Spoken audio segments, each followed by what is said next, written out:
championship team kneels a field generous. And no matter how good this team was, they needed the right manager, suited to the ball club. In this case, the 86 Mets, better than this former Oriole slugger. He took the reins in 1984 and immediately transformed the franchise into a contender, earning consecutive second-place finishes, leading to the magical season of 1986. Please welcome number 5, Davy Johnson.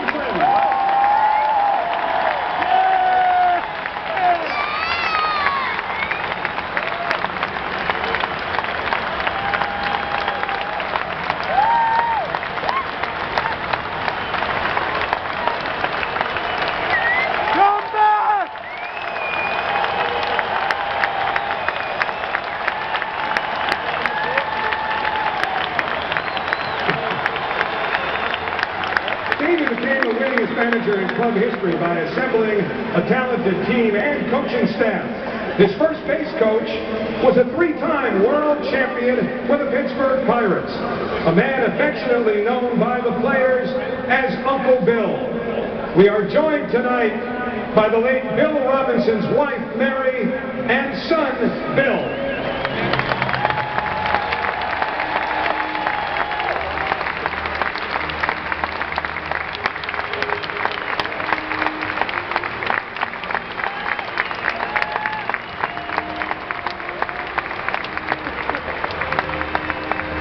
Across the diamond, the club's third base coach has been the Mets shortstop for 13 seasons and a member of the storied world champions of 1969. The only Met to be in uniform for both the 1969 and 1986 World Series victories.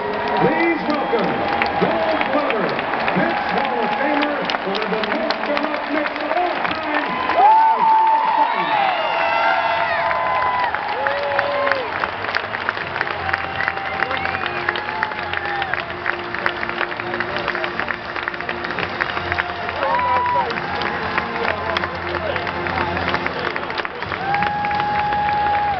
Over the course of the 1986 season, the Mets suffered their share of injuries and physical challenges.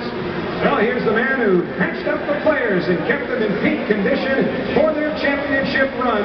Welcome back, head trainer Steve Garland.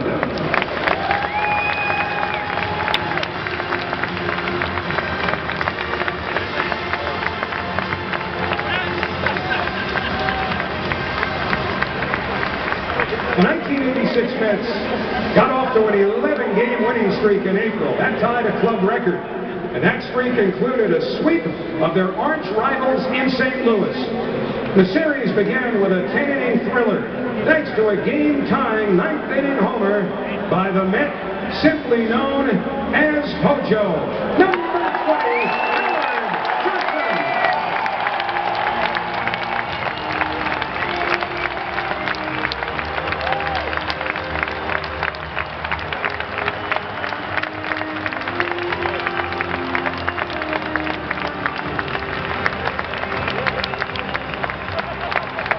on May 17th, the Mets welcomed a new player to the clubhouse, a catcher who appeared in 49 games that season as a backup to Gary Carter.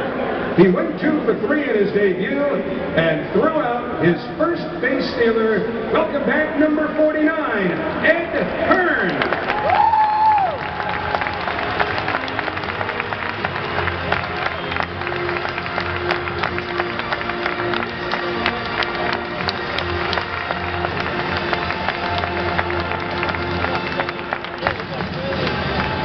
The 1986 Mets had 6 pitchers with double-digit win totals.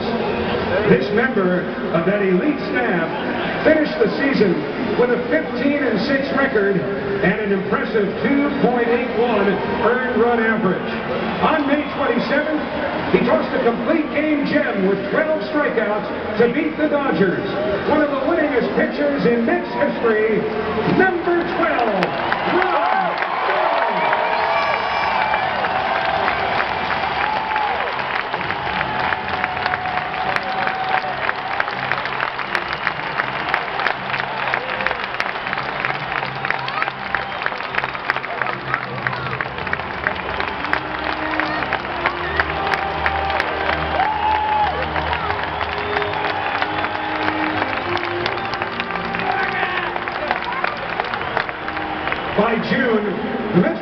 serious distance between themselves and the rest of the National League's Eastern Division. In a game against the Phillies on June 10th, Davey Johnson sent a right-handed pinch hitter to the plate in a tie game with the bases loaded. The move paid off in grand fashion with a walk-off slam by number 11, Tim Tuffle.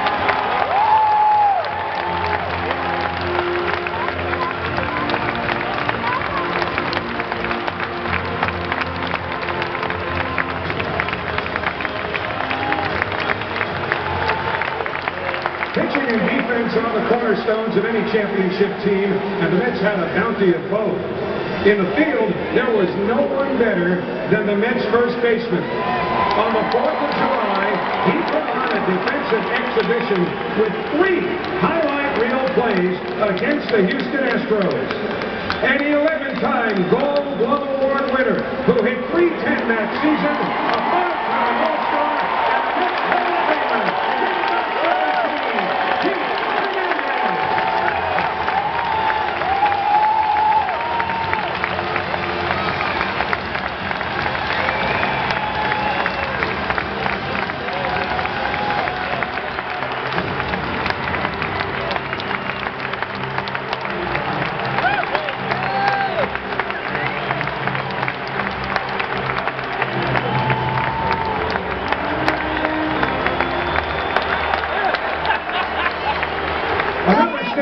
Defense was a player who joined the Mets in 1984 and went on to set a National League Championship Series record at shortstop for putouts and assists.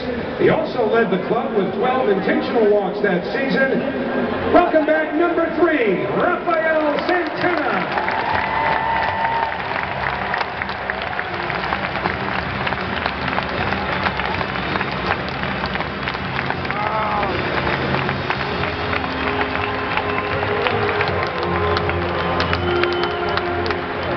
August 17th, the Mets kept their form system for a spot starter in a Shea Stadium doubleheader against St. Louis. This left-hander was summoned from AAA Tidewater, and boy did he deliver, allowing just 1 run in 6 innings for a 9-2 victory. Here is number 40, Randy Neiman.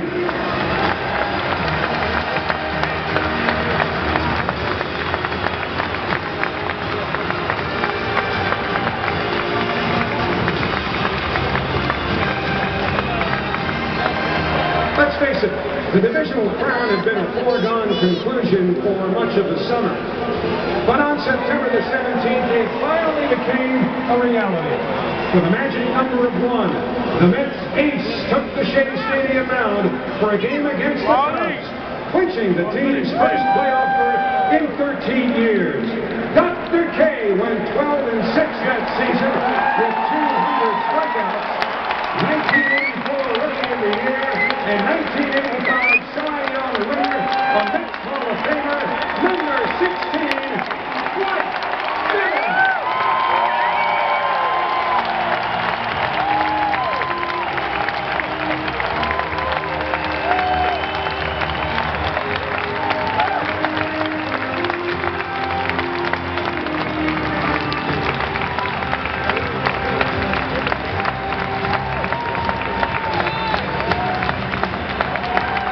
The Mets' first postseason opponent was the Houston Astros. After dropping a 1-0 nail-biter in the National League Championship Series opener, the Mets really needed a win. And this lefty went the distance in Game 2 for a 5-1 victory that tied the series. He led the Mets starting rotation with 18 wins and a 2.57 ERA that season. Here is number 19, Bobby Ojeda.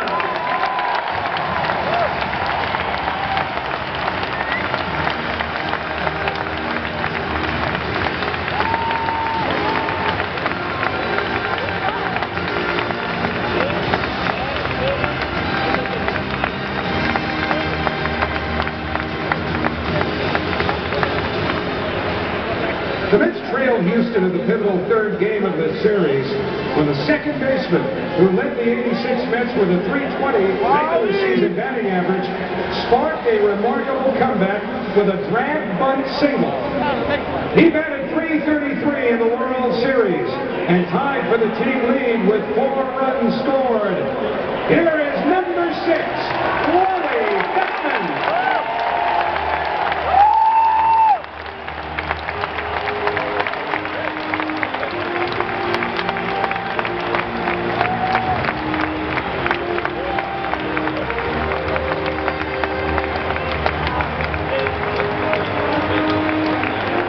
He rose through the farm system to become the catalyst of the 1986 Mets, hitting .295 during the regular season and .300 in the postseason. 2 batters after Beckman's bunt, this tough-as-nailed center fielder hit a walk-off home run to give the Mets a 6-5 win in National League Championship Series Game 3, number 4, Lenny Dykstra.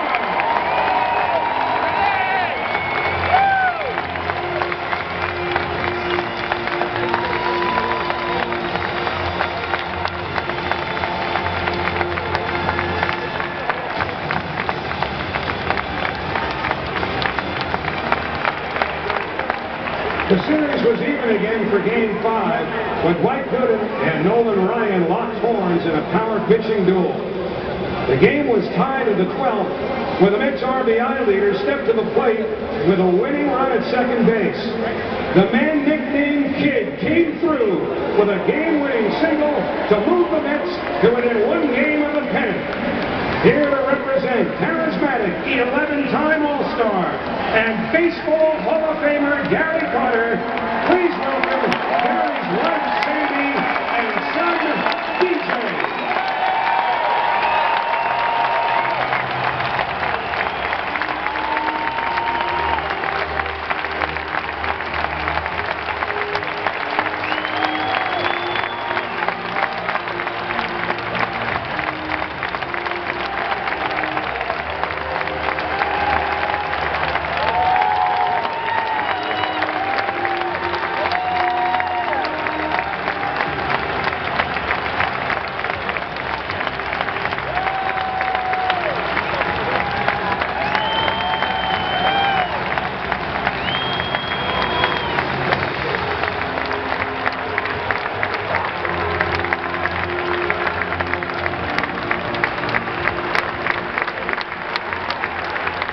The pressure in Game 6 was palpable. The Astros Cy Young Award winner Mike Scott looming for the potential 7th and deciding game.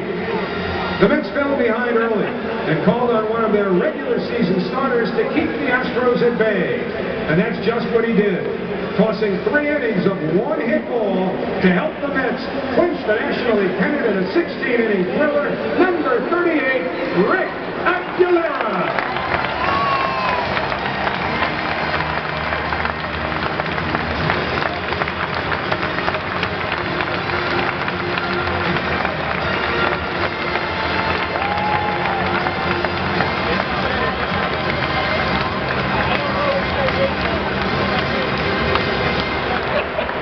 The Mets faced the American League champion Boston Red Sox in the 1986 World Series. After dropping the first 2 games at Shea, the series shifted to Boston, where the Mets would need a designated hitter for the first time in club history.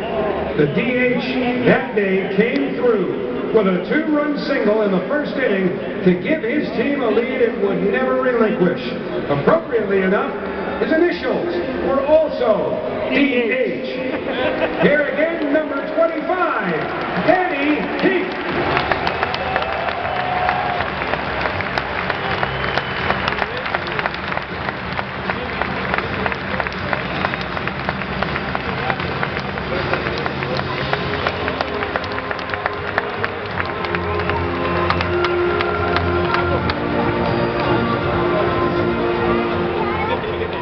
As you might remember, things looked rather bleak in Game 6, where the Red Sox took a 2-run lead in the top of the 10th inning. The Mets were down to their final out. When Gary Carter singled, This talented young slugger followed with a pinch hit single to keep the Mets' dreams alive. One of the most versatile athletes in club history, he played 6 of the 9 defensive positions that season. Welcome back, number 7, Kevin Mitchell.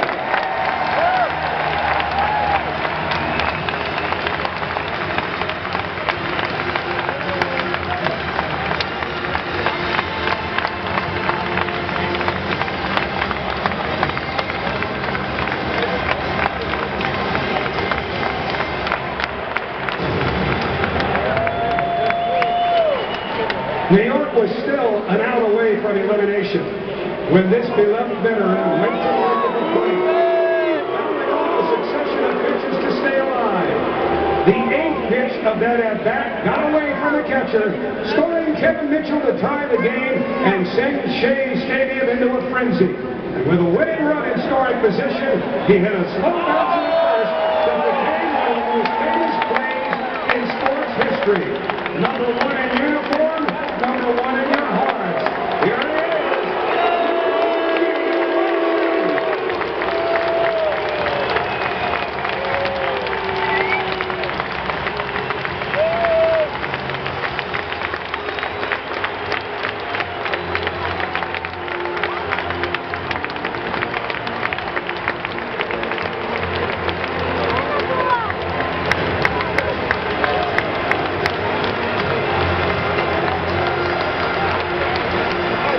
The Mets fell behind 3-0 in the second inning of Game 7, forcing Davey Johnson to use his bullpen early. He brought in a young lefty with a blazing fastball and sweeping curve. The Hawaiian native retired 7 of the 8 batters he faced, 4 by a strikeout. Please welcome a 1986 All-Star, number 50, El Cid Hernandez.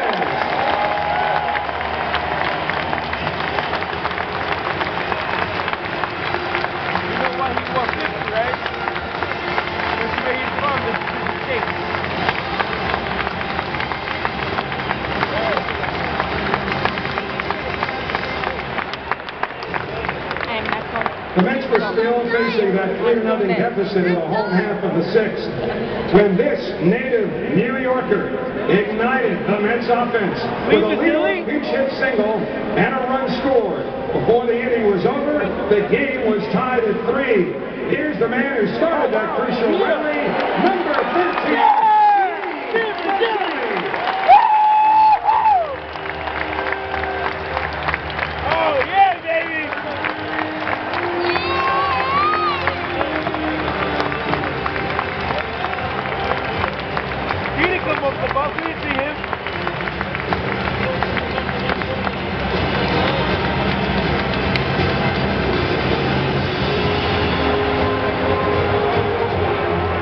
One inning later, this clutch third baseman slugged a leadoff homer to left, putting the Mets in front for the first time in that game.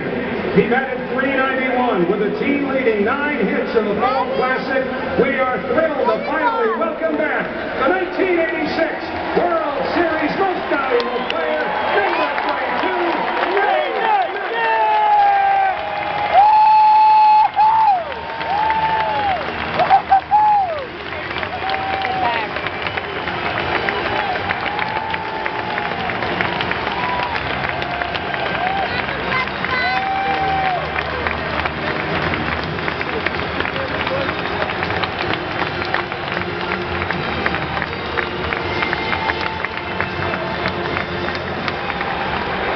Leading by a single run in the bottom of the 8th, the Mets picked up some much needed the 1983 National League and franchise leader with 252 Mets home runs. He's a Mets Hall of Famer, number 18,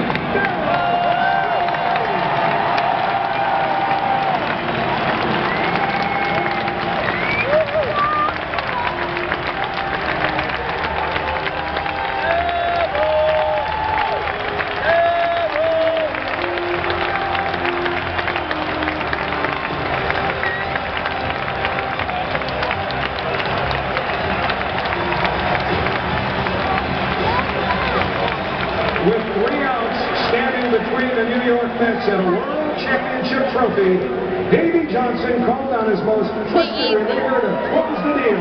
I'm not getting The up. next closer retired the side of the ninth inning, striking out Marty Barrett for the final out of the 1986 World Series. Here is number 47, Jesse Orozco.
Ladies and gentlemen, your 1986 World Champion New York Mets.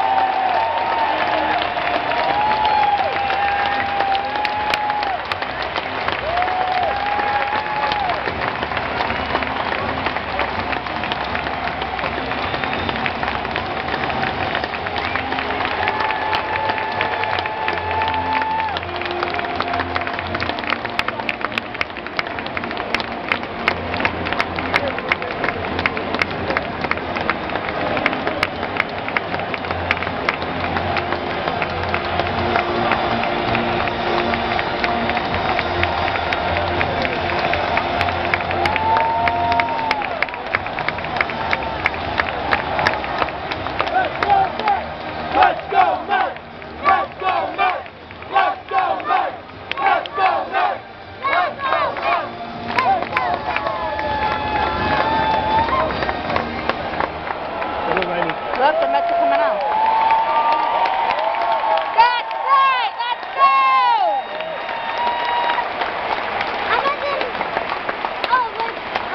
Keep going.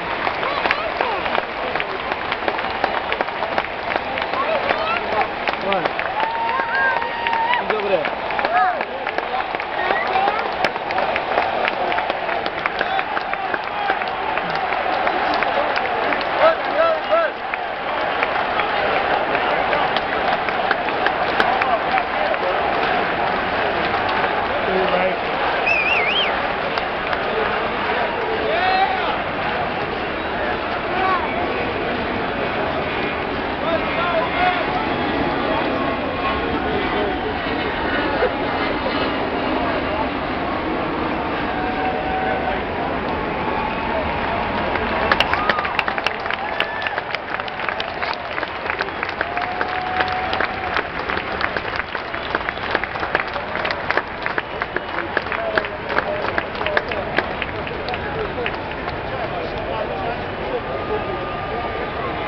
What was it mentioned?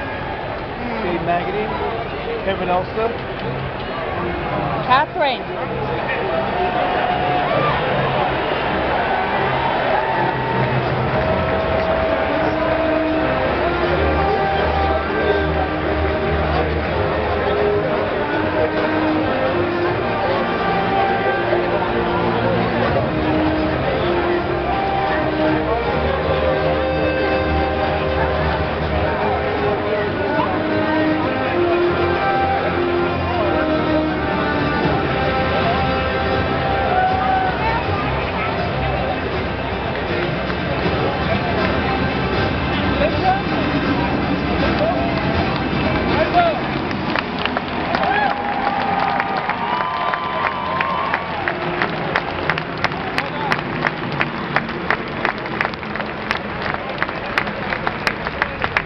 Ladies and gentlemen, please rise and remove your hats as we honor America with the singing of our national anthem. We welcome a lifelong